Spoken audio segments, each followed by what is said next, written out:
Je tiens à vous remercier chaleureusement de m'avoir convié à votre congrès annuel et je regrette de ne pas pouvoir y participer. Mais je souhaite vous adresser ces quelques mots car les professions que vous représentez sont au cœur de la mise en œuvre des objectifs du gouvernement dans le secteur du bâtiment.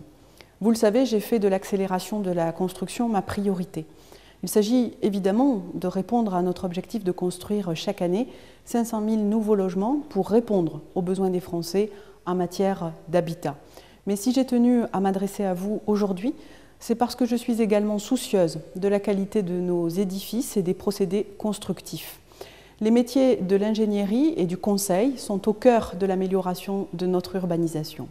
Donc je vous remercie d'avoir participé à la démarche Objectif 500 000 pour construire et rénover plus, mieux et à coût maîtrisé.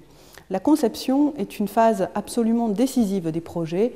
C'est elle qui permet de fixer des objectifs ambitieux en matière environnementale, mais aussi économique et sociale. C'est elle qui permet également de mettre en œuvre les meilleures solutions pour les atteindre. Par la promotion des prestations intellectuelles, votre fédération défend efficacement ce point de vue.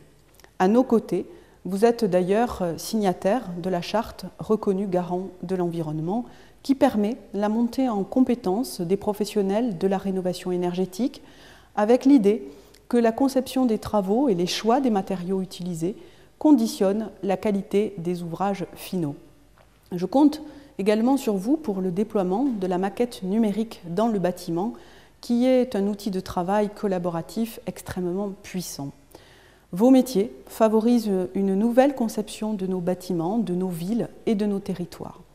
Ils participent véritablement à l'amélioration du cadre de vie de nos concitoyens et j'y suis particulièrement sensible. Votre congrès porte cette année sur la question du mieux vivre la ville. Les territoires urbains sont, nous le savons, ceux où la question de la qualité de la vie, de l'environnement, se pose de manière la plus visible. Comme ministre de l'égalité des territoires, j'insiste sur le fait qu'ils doivent être regardés dans leur diversité, dans leur pluralité. Nous devons aussi nous attacher au développement qualitatif des petites communes, où la question de l'accès aux services publics est cruciale, où celle des déplacements est problématique et où l'ingénierie fait souvent défaut. Je souhaite que le développement des territoires s'attache aux particularités de chacun d'eux, que l'ingénierie considère des contextes différents et que les espaces ruraux ne soient pas délaissés dans cette réflexion.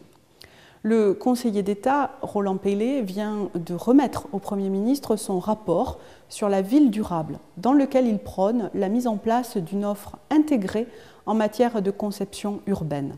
C'est ce modèle que je souhaite faire valoir pour le développement de nos territoires. Il s'agit d'articuler les enjeux et de conjuguer les réponses que nous apportons. Il nous faut mettre l'innovation au service d'une conception globale des territoires. Et pour cela, inventer les conditions d'un dialogue élargi des acteurs de l'aménagement et de la construction. Il s'agit là d'un gage de réussite du positionnement à l'export de nos entreprises, mais c'est surtout la condition sine qua non pour améliorer les conditions d'habitat et de vie des Français. Cette amélioration est nécessaire et elle est attendue par nos concitoyens. Là aussi, vos métiers sont la clé d'une telle conception de nos espaces de vie et je compte sur vous. C'est ensemble que nous parviendrons à réaliser les objectifs du gouvernement, à dépasser la crise du logement que nous traversons. Je vous remercie et vous souhaite de bons travaux dans le cadre de votre congrès.